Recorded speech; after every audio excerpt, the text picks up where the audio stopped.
ಶ್ರೋತೃಗಳೇ ನಮಸ್ಕಾರ. ವಿಕ್ರಮಾದಿತ್ಯನ ಸಿಂಹಾಸನ ಪುತ್ಥಳಿ ಕಥೆಗಳು ಮಾಲಿಕೆಯಲ್ಲಿ ಈ ದಿನ ಗೊಂಬೆ ಹೇಳಿದ 13ನೇ ಕಥೆಯನ್ನ ಕೇಳೋಣ. ಭೋಜರಾಜ ತನ್ನ ಪ್ರಯತ್ನವನ್ನ ಬಿಡಲೇ ಇಲ್ಲ. 13ನೇ ದಿನ ಶುಚಿರ್ಭೂತನಾಗಿ ಸಿಂಹಾಸನದ ಬಳಿ ಬರ್ತಾನೆ. ಆದರೆ ಸಿಂಹಾಸನದಲ್ಲಿದ್ದ ಪ್ರತಿಮೆಗಳ ಪೈಕಿ 13ನೇ ಪ್ರತಿಮೆ ಕೆಳಗಿಳಿದು ಬಂದು, ನೋಡು, ನಾನು ಹೇಳೋ ಕಥೆಯನ್ನ ಮೊದಲು ಕೇಳು, ಆ ಬಳಿಕ ಸಿಂಹಾಸನದಲ್ಲಿ ಕೂರುವಂತ ಸಾಹಸ ಮಾಡುವಿಯಂತೆ ಅಂತ ಹೇಳಿ ಕತೆ ಹೇಳೋಕೆ ಆರಂಭ ಮಾಡ್ತು. ಒಂದು ದಿನ ರಾಜ ವಿಕ್ರಮಾದಿತ್ಯ ತನ್ನ ಆಸ್ಥಾನದಲ್ಲಿ ಸಭೆಯನ್ನ ನಡೆಸ್ತಾ ಇರ್ತಾನೆ. ಆ ಸಭೆಯಲ್ಲಿ ಮಂತ್ರಿಗಳು, ವಿದ್ವಜ್ಜನರು, ಮುನಿಪುಂಗವರು ಎಲ್ಲ ಭಾಗವಹಿಸಿರ್ತಾರೆ.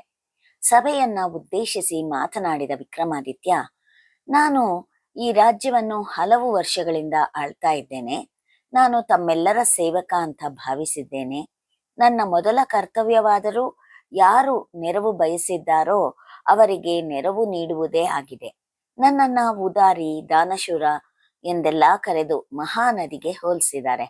ಆದರೆ ನಿಜವಾಗಿ ಈ ಭೂಮಿ ಮೇಲೆ ಯಾರು ಔದಾರ್ಯದ ಮಹಾನದಿ ಅಂತ ತಿಳಿಯಬೇಕಾಗಿದೆ ಅಂತ ಹೇಳ್ದ. ಆಸ್ಥಾನಿಕರೆಲ್ಲರಿಗೂ ವಿಕ್ರಮಾದಿತ್ಯನ ಈ ಪ್ರಶ್ನೆ ವಿಚಿತ್ರವೂ ಅಪರೂಪವೂ ಆಗಿ ತೋರಿತು. ಅವರೆಲ್ಲ ವಿಕ್ರಮಾದಿತ್ಯನಿಗೆ ಸರಿ ಹೋಲೋ ಅಂತವ್ರು ಯಾರೂ ಇಲ್ಲ ಅಂತಾನೆ ತಿಳಿದಿದ್ರು. ಔದಾರ್ಯದ ಗಣಿ ವಿಕ್ರಮಾದಿತ್ಯ ಎಂದು ತಮ್ಮ ತಮ್ಮಲ್ಲೇ ಮಾತನಾಡಿಕೊಂಡ್ರು. ಸಭಿಕರಲ್ಲಿ ಗುಸುಗುಸು ಪಿಸುಪಿಸು ಮಾತುಗಳು ನಡೆದಿದ್ವು. ಆ ಸಮಯದಲ್ಲಿ ಒಬ್ಬ ಬ್ರಾಹ್ಮಣ ಎದ್ದು ನಿಂತು, ಕಡಲಾಚೆ ಒಬ್ಬ ದೊರೆ ಇದ್ದಾನೆಂದು, ಅವನು ಈ ಭೂಮಿಯ ಮೇಲೆ ಇರುವ ಅತ್ಯಂತ ಔದಾರ್ಯ ತೋರೋ ರಾಜನಾಗಿದ್ದಾನೆ ಅಂತ ಹೇಳಿದ. ಸಭಿಕರಿಗೆಲ್ಲ ಬ್ರಾಹ್ಮಣನ ಮಾತು ಆಶ್ಚರ್ಯ ಉಂಟು ಮಾಡಿತು. ವಿಕ್ರಮಾದಿತ್ಯ, ನಾನು ಆ ರಾಜನನ್ನ ಈಗಲೇ ನೋಡಬೇಕು ಎನ್ನುತ್ತಾ ತನ್ನ ಭೂತ ಬಂಟರನ್ನ ಸ್ಮರಿಸಿ ತನ್ನನ್ನು ಆ ಔದಾರ್ಯದ ರಾಜನ ಬಳಿಗೆ ಕರ್ಕೊಂಡು ಹೋಗಕ್ಕೆ ಹೇಳ್ತಾನೆ.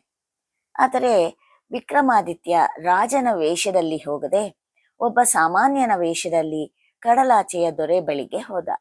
ದೊರೆಯನ್ನ ಭೇಟಿ ಮಾಡಿ ತನಗೊಂದು ಕೆಲಸ ಕೊಡ್ಬೇಕಂತಲೂ, ಇತರರು ಯಾರೂ ಮಾಡದ ಕೆಲಸವನ್ನ ತಾನು ಮಾಡ್ತೇನೆ ಅಂತ ದಿನಕ್ಕೆ 1000 ರೂಪಾಯಿಗಳು ಕೊಟ್ಟರೆ ಸಾಕು ಅಂತ ಹೇಳ್ದ. ರಾಜ ಅದಕ್ಕೊಪ್ಪಿ ವಿಕ್ರಮಾದಿತ್ಯನನ್ನ ಕೆಲ್ಸಕ್ಕಿಟ್ಕೊಳ್ತಾನೆ. ಆದ್ರೆ ವಿಕ್ರಮಾದಿತ್ಯ ಕೇಳಿದ್ದು ದಿನಕ್ಕೆ 1000 ರೂಪಾಯಿಗಳಾದರೆ ಆ ರಾಜ ದಿನಕ್ಕೆ 1,00,000 ರೂಪಾಯಿ ಕೊಡೋಕೆ ನಿರ್ಧಾರ ಮಾಡ್ತಾನೆ. ವಿಕ್ರಮಾದಿತ್ಯನಿಗೆ ಇದು ಬಹಳ ಆಶ್ಚರ್ಯವನ್ನ ಉಂಟು ಮಾಡುತ್ತೆ. ಈ ಕಡಲಾಚೆಯ ರಾಜ ಇಷ್ಟೊಂದು ಹಣನ ಎಲ್ಲಿಂದ ತರ್ತಾನೆ ಅನ್ನೋದನ್ನ ತಿಳಿಯೋ ಕುತೂಹಲ ಉಂಟಾಯಿತು.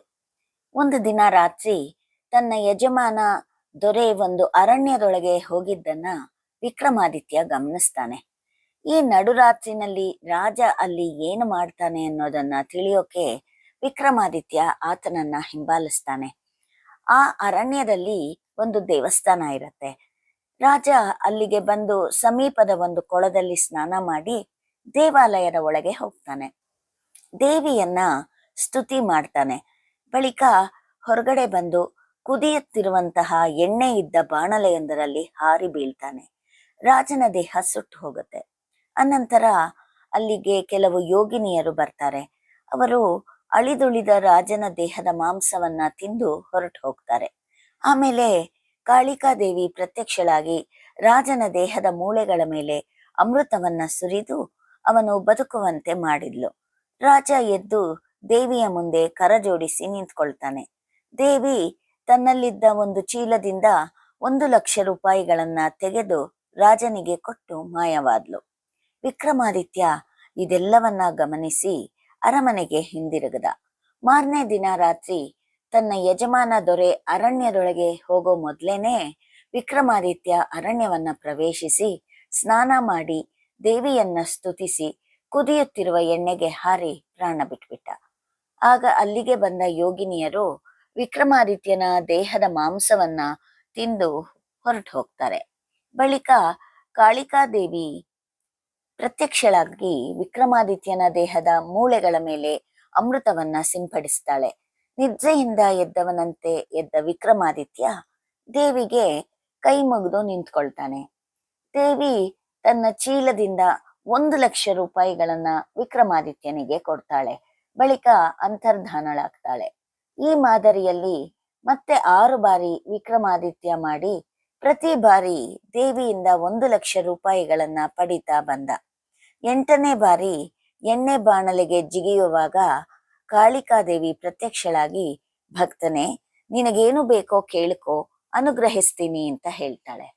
ಕಾಳಿಕಾದೇವಿಗೆ ನಮಸ್ಕಾರ ಮಾಡಿ ವಿಕ್ರಮಾದಿತ್ಯ ಕಾಳಿಕಾದೇವಿಯನ್ನ ಆಕೆ ಹಣ ತೆಗೆದುಕೊಡುತ್ತಿದ್ದ ಚೀಲವನ್ನೇ ಕೇಳಿದ. ಕಾಳಿಕಾದೇವಿಯು ಆ ಚೀಲವನ್ನು ವಿಕ್ರಮಾದಿತ್ಯನಿಗೆ ಕೊಟ್ಟು ಮಾಯವಾದ್ಲು. ಕಡಲಾಚೆಯ ದೊರೆ ಎಂದಿನಂತೆ ನಡುರಾತ್ರಿ ಕಾಡಿನಲ್ಲಿ ಬಂದು ನೋಡಲು ಅಲ್ಲಿ ದೇವಸ್ಥಾನವಾಗಲಿ, ಕುದಿಯುತ್ತಾ ಇರೋ ಎಣ್ಣೆ ಇದ್ದ ಬಾಣ್ಲೆಯಾಗಲಿ ಇರಲಿಲ್ಲ. ರಾಜನಿಗೆ ಭಾರೀ ಆಘಾತವಾಯಿತು. ನಿರಾಶನಾಗಿ ಅರಮನೆಗೆ ಹಿಂದಿರುಗ್ತಾನೆ. ಅವನಿಗೆ ತನ್ನ ಸೇವಕನಿಗೆ ಇನ್ನು ಮುಂದೆ ಹೇಗೆ 1,00,000 ರೂಪಾಯಿಗಳನ್ನ ಕೊಡುವುದು ಅನ್ನೋದೇ ಒಂದು ಸಮಸ್ಯೆಯಾಯಿತು. ಹಸಿವು ಬಾಯಾರಿಕೆಗಳನ್ನ ಲೆಕ್ಕಿಸದೆ ಕೊರಗುತ್ತಾ ಇದ್ದುಬಿಟ್ಟ. ಇದರಿಂದ ಅವನು ಕಾಯಿಲೆ ಬೀಳ್ತಾನೆ. ರಾಜನಿಗೆ ತೀರಾ ಕಾಯಿಲೆಯಾದಾಗ ಸೇವಕನಾಗಿ ಇದ್ದ ವಿಕ್ರಮಾದಿತ್ಯ ಅವನ ಬಳಿಗೆ ಬಂದು ಅವನ ದುಃಖಕ್ಕೆ ಕಾರಣ ಏನೆಂದು ಕೇಳಿದ. ಆಗ ಕಡಲಾಚೆಯ ದೊರೆ ನಡೆದ ಸಂಗತಿಯನ್ನೆಲ್ಲ ಹೇಳಿದ. ವಿಕ್ರಮಾದಿತ್ಯನು ಕೂಡಲೇ ಕಡಲಾಚೆಯ ದೊರೆಗೆ ತನ್ನಲ್ಲಿದ್ದ ದೇವಿಯ ಚೀಲವನ್ನ ಕೊಟ್ಟ. ರಾಜನಿಗೆ ಆಶ್ಚರ್ಯವಾಯಿತು. ತನ್ನ ಸೇವಕನ ಬಳಿ ದೇವಿಯ ಚೀಲ ಇದೆ ಅಂದ್ರೆ ಇವನ್ಯಾರೋ ಮಹಾಪುರುಷನಿರಬೇಕು ಅಂತ ಅಂದುಕೊಳ್ತಾನೆ. ಅವನಿಗೆ ಅತೀವ ಸಂತೋಷ ಉಂಟಾಗಿ, ನೀನು ಯಾರು, ನಿಜವನ್ನ ಹೇಳು ಅಂತ ಕೇಳಿದ. ಆಗ ವಿಕ್ರಮಾದಿತ್ಯ, ರಾಜ, ನಾನು ವಿಕ್ರಮಾದಿತ್ಯ, ನೀನು ಅತ್ಯಂತ ಔದಾರ್ಯವುಳ್ಳವನು ಅಂತ ಕೇಳಿದೆ, ತಿಳಿಯೋಣ ಅಂತ ಬಂದೆ. ಅನುಮಾನವೇ ಇಲ್ಲ, ನೀನು ನಿಜವಾಗಿಯೂ ಔದಾರ್ಯದ ಗಣಿ, ಮಹಾ ಉದಾರಿ ಅಂತ ಹೇಳಿದ. ಅದಕ್ಕೆ ಕಡಲಾಚೆ ದೊರೆ, ಇಲ್ಲ ವಿಕ್ರಮಾದಿತ್ಯ, ನಿನಗಿಂತ ಇನ್ಯಾರೂ ಉದಾರಿಗಳಿರೋಕೆ ಸಾಧ್ಯನೇ ಇಲ್ಲ. ನೀನು ಕಷ್ಟಪಟ್ಟು ಸಂಪಾದಿಸಿದ ದೇವಿಯ ಚೀಲವನ್ನೇ ಕೊಟ್ಟು ಬಿಟ್ಟೆ. ನಿನ್ನ ಸಮ ಯಾರೂ ಇಲ್ಲ, ಇರಲಾರರು. ನಿಜಕ್ಕೂ ಔದಾರ್ಯದ ಗಣಿ, ದಾನಶೂರ ಅಂದರೆ ನೀನೇ ಅಂತ ಹೇಳಿ ರಾಜ ವಿಕ್ರಮಾದಿತ್ಯನನ್ನ ಸತ್ಕರಿಸಿ ಕಳುಹಿಸಿಕೊಟ್ಟ. ಕತೆ ಮುಗಿದಿತ್ತು. 13ನೇ ಪ್ರತಿಮೆ, ಭೋಜರಾಜ, ಏನು ಸಿಂಹಾಸನದಲ್ಲಿ ಕೂರೋಕೆ ಹೊರಟಿದ್ಯಲ್ಲ, ಈಗ ಹೇಳು, ವಿಕ್ರಮಾದಿತ್ಯ ತಾನು ದೇವಿಯಿಂದ ಪಡೆದ ಐಶ್ವರ್ಯದ ಚೀಲವನ್ನೇ ದಾನವಾಗಿ ಕೊಟ್ಟು ಬಿಟ್ಟ. ನೀನು ಅವನಷ್ಟು ಉದಾರಿಯೇ, ಹೇಳು. ಹಾಗಿದ್ದರೆ ಸಿಂಹಾಸನ ಏರಲು ನನ್ನದೇನೂ ಅಡ್ಡಿ ಇಲ್ಲ ಅಂತ ಹೇಳಿ ತನ್ನ ಸ್ಥಾನದಲ್ಲಿ ಹೋಗಿ ನಿಂತ್ಕೊಳ್ಳತ್ತೆ. ಭೋಜರಾಜನಿಗೆ ಈ ಬಾರಿ ಕೂಡ ನಿರಾಶೆಯಾಯಿತು. ಶ್ರೋತೃಗಳೇ, 13ನೇ ಕತೆ ಕೇಳಿದ್ರಿ ಅಲ್ವಾ? ಮತ್ತೆ ನಿಮ್ಮ ಭೇಟಿ ಮುಂದಿನ ಸಂಚಿಕೆಯಲ್ಲಿ. ನಾನು 14ನೇ ಕಥೆಯೊಂದಿಗೆ ನಿಮ್ಮ ಬಳಿ ಬರ್ತೇನೆ. ಧನ್ಯವಾದಗಳು.